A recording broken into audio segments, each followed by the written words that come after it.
नमस्कार। कक्षा 10 का साइंस का लेसन तत्वों का आवर्त वर्गीकरण पढ़ रहे हैं हम। आज हम इसका थोड़ा दोहरान कर लेंगे क्योंकि अभी बच्चों के पास किताबें भी नहीं हैं और 9th में भी वो अच्छे से स्कूल में नहीं आ पाए, तो गैप काफ़ी हो गया, इसलिए उन्हें थोड़ा मुश्किल भी लग रहा होगा पढ़ना। तो थोड़ा रिवीजन जो अब तक हमने वीडियोस पहले देखे हैं। वर्गीकरण का अर्थ आप समझ गए, किसी भी अव्यवस्थित जानकारी को व्यवस्थित करना वर्गीकरण कहलाता है। और वर्गीकरण करने से अध्ययन की सुविधा हो जाती है और हम अध्ययन को तर्कसंगत रूप से कर सकते हैं। आवर्त सारणी में सबसे पहले नाम आता है डॉबेराइनर का। डॉबेराइनर जिन्होंने त्रिक दिए थे और त्रिक की सहायता से उन्होंने तब तक ज्ञात तत्वों को व्यवस्थित करने का एक प्रयास किया। त्रिक में आरोही क्रम में, परमाणु द्रव्यमान के आरोही क्रम में तत्वों को रखा गया, तो उन्हें 3 ऐसे त्रिक मिले जिनमें पहले और तीसरे तत्व का जो परमाणु द्रव्यमान है उसका औसत निकालने पर, औसत कैसे निकालेंगे, इन दोनों का जोड़ करेंगे और 2 से भाग देंगे, तो जो हमारे पास उत्तर आएगा वह बीच वाले जो तत्व है उसका परमाणु द्रव्यमान होगा। तो डॉबेराइनर ऐसे सिर्फ 3 ही त्रिक खोज पाए, इसलिए इसे भी मान्यता नहीं मिली। उसके बाद नाम आता है न्यूलैंड्स का। न्यूलैंड ने अष्टक नियम दिया। अब तक 56 तत्व खोजे जा चुके थे। रूसी रसायनज्ञ जॉन अलेक्जेंडर न्यूलैंड्स ने क्या किया, हाइड्रोजन से थोरियम तक इनको परमाणु द्रव्यमान के आरोही क्रम में, जैसा डॉबेराइनर ने किया था वैसा ही इन्होंने भी आरोही क्रम में लगाया। यानी पीछे की जो विशेष बातें हैं उनको आगे के वैज्ञानिक लेते हैं, उसे समझते हैं कि क्या इसे करना सही है, तो इन्होंने भी उसे आरोही क्रम में लगाया। लेकिन इन्होंने क्या देखा कि अगर तत्वों को हम परमाणु द्रव्यमान के आरोही क्रम में लगाते हैं तो तत्वों को रखते हैं तो पहले और 8वें तत्व के गुणधर्म समान आते हैं। इन्होंने जो सारणी बनाई इसमें ये कैल्शियम तक ऐसा सही हुआ, कैल्शियम तक ऐसा सही हुआ कि परमाणु द्रव्यमान के आरोही क्रम में लगाया। ये देखिए, ये परमाणु द्रव्यमान है इनका, आरोही क्रम में लगाया तो पहले के बाद 8वें तक, जैसे लिथियम के बाद 8वें नंबर पे आएगा सोडियम, तो लिथियम और सोडियम के गुणधर्म समान हैं।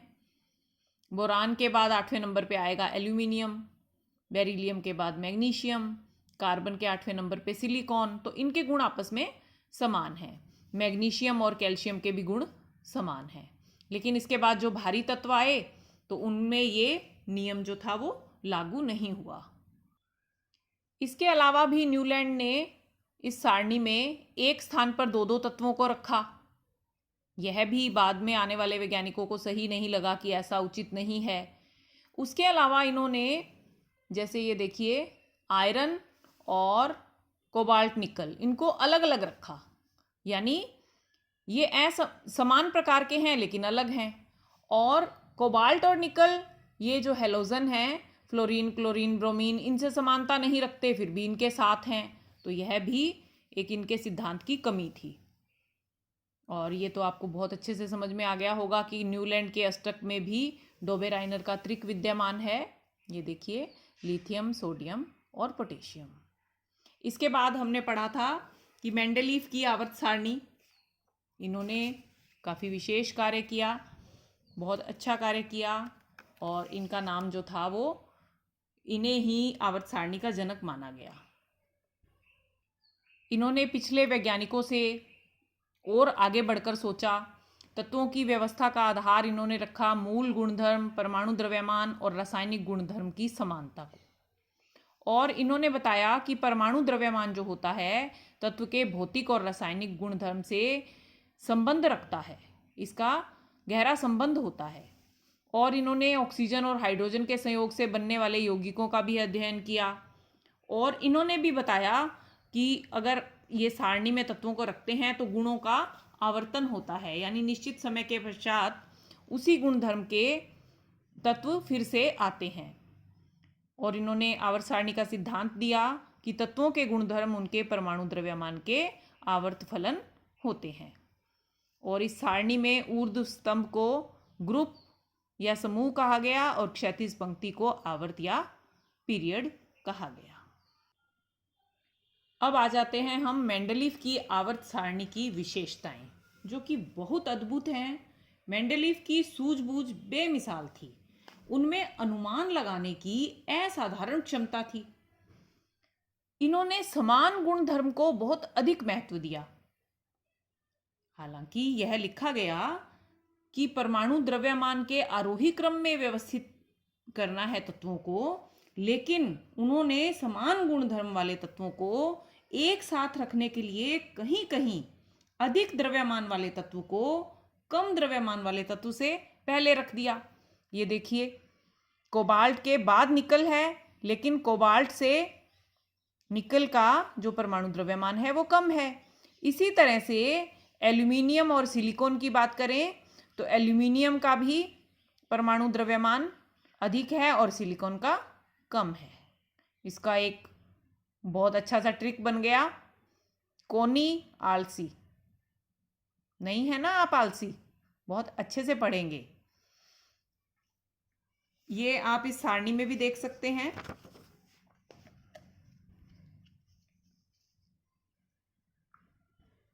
एल्यूमिनियम, सिलिकॉन, इसमें सिलिकॉन का कम है, और इसी प्रकार कोबाल्ट और निकल। दूसरी विशेषता इस आवर्त सारणी की आती है, उन्होंने कुछ रिक्त स्थान रखे, यानी जो तत्व ज्ञात नहीं थे उसका उन्होंने अंदाजा लगाया कि यहां तत्व आएंगे। रिक्त स्थानों के लिए तत्वों के अस्तित्व का अनुमान उन्होंने लगाया और आवर्त सारणी में उसके लिए रिक्त स्थान छोड़े। इन रिक्त स्थानों को उन्होंने दोष के रूप में नहीं देखा।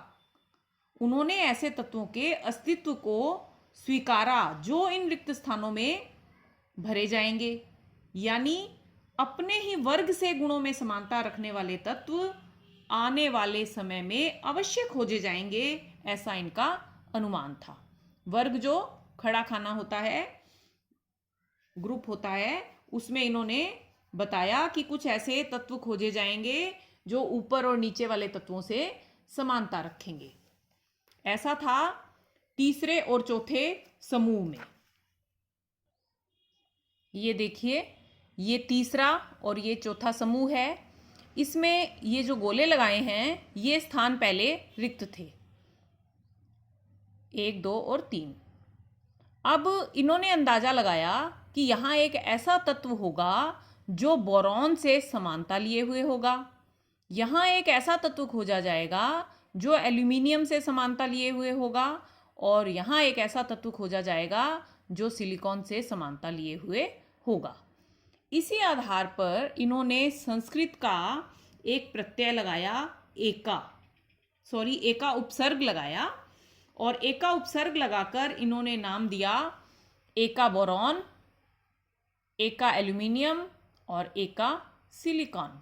यानी ये तत्व पहले नहीं थे, लेकिन इन्होंने अंदाजा लगाकर बताया एका बोरॉन यहाँ आएगा, एका एल्यूमिनियम यहाँ आएगा और एका सिलिकॉन यहाँ आएगा।